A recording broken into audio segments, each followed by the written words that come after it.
तीसरे चरण के मतदान में जिन सीटों पर देश और दुनिया की निगाहें लगी हैं वो है कन्नौज की सदर सीट। वजह यहां से पूर्व आईपीएस असीम अरुण बीजेपी से मैदान में है।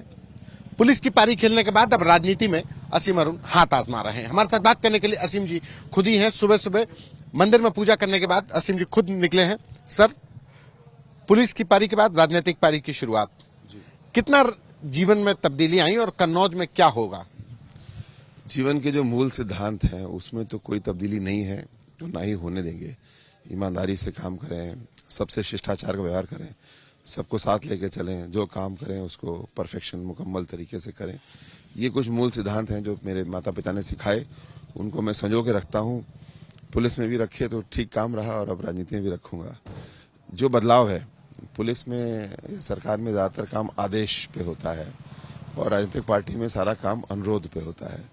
जैसे कि वोटरों से भी अनुरोध किया जाता है, कार्यकर्ताओं से भी अनुरोध किया जाता है और वो अनुरोध करने का तरीका जो है वो अलग होता है, आदेश का तरीका अलग होता है। पहले आप आदेश देते थे, अब अनुरोध में कितना आपको तब्दीली करनी पड़ी? तब्दीली थोड़ी सी है। आदेश मतलब सैल्यूट वाली भाषा में होता था, अनुरोध नमस्कार विनम्र भाषा में होता है। दोनों की अलग अलग फिलॉसफी है, दोनों का अलग अलग महत्व है। अनुरोध में ज्यादा मजा है। कन्नौज जहां से आप मैदान में हैं, राजनीतिक पारी की शुरुआत कर रहे हैं, कन्नौज में क्या लगता है कि होना चाहिए था जो नहीं हो पाया? जिस प्रकार भारतीय जनता पार्टी संकल्प पत्र बनाती है प्रदेश स्तर पे, उसी तरह से हमने एक अपना विधानसभा क्षेत्र का संकल्प पत्र बनाया और उसको सोशल मीडिया पे डाला और विज्ञापन के तौर पे भी अखबार में दिया। उदाहरण बताऊंगा उसमें, जैसे कि जो हमारे युवा वर्ग हैं उनकी आवश्यकता क्या है। जो युवा वर्ग की आवश्यकता है वो हम लोग को जानकारी उसकी हुई।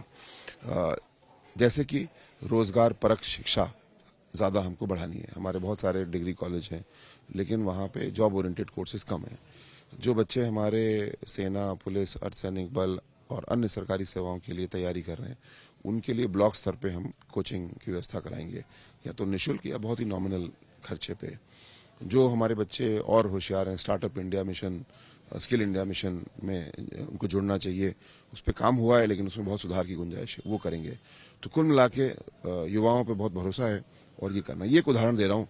इसी प्रकार कृषि के लिए, उद्योग के लिए, सभी चीजों के लिए हमारे संकल्प पत्र बने। कृषि की बात करें तो कन्नौज आलू की बेल्ट है, इत्र के लिए मशहूर है और तंबाकू के लिए भी मशहूर है। यहाँ के उद्योग धंधों को लेकर के कुछ ब्लूप्रिंट है दिमाग में कि क्योंकि यहाँ पे जो खस्ता हाल है उद्योगों का, उसको कैसे बेहतर? जी, खस्ता हाल नहीं है। उद्योगों की जो ग्रोथ है वो इस समय अच्छी है और अच्छी बात यह है कि जो भी उद्योग हैं ये सब कृषि आधारित उद्योग हैं और मूल बात है कि किस प्रकार किसान की आय को दोगुना किया जाए और उसके कई तरीके हैं, जिसमें मुख्य तरीका है कैश क्रॉप्स को लगाना। और कैश क्रॉप्स यही फूल हैं और तंबाकू है, जो कि नॉर्मल जो आलू या गेहूं, धान की खेती होती है उससे ज्यादा पैसा देती है। तो एक काम ये करना है। दूसरा, ऑर्गेनिक खेती के ऊपर सरकार का जोर है। गंगा जी के किनारे 5-5 किलोमीटर के दोनों पट्टियां बननी है जहां पे नेचुरल फार्मिंग या ऑर्गेनिक फार्मिंग होनी है।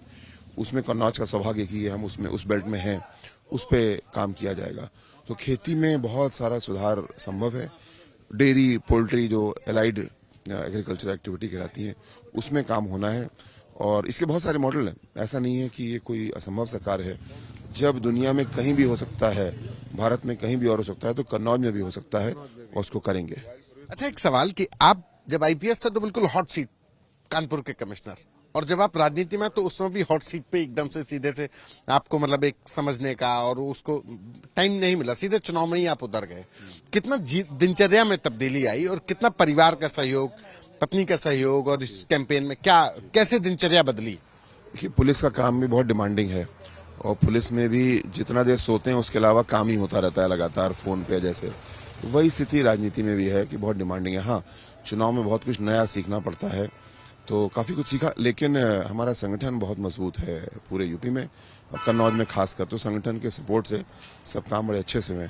परिवार का पूरा सपोर्ट है, मेरी पत्नी का बहुत बड़ा योगदान है।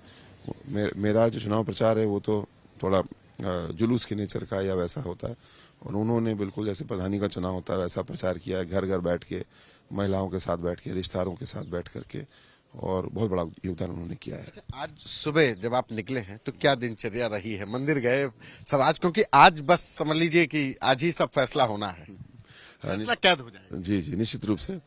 और मुझे पूरा विश्वास है कि अच्छा ही होगा। सुबह उठे और छोटा सा अपना प्राणायाम आज हो पाया। माँ फूलमती देवी के मंदिर में दर्शन किया और अब बस भ्रमण शुरू है। एक एक करके केंद्रों में जाएंगे और देखेंगे।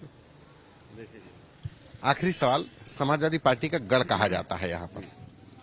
गढ़ पता नहीं क्यों कहा जाता है। सांसद हमारे, 4 विधायक हमारे, 1 बचे हैं विधायक, वो भी अब हमारे होंगे।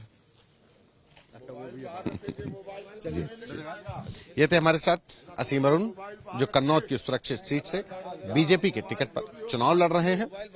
पुलिस की नौकरी करने के बाद अब नेता बनने के लिए असीम अरुण मैदान में हैं। कैमरा पर्सन गौरव के साथ संतोष कुमार, आज तक।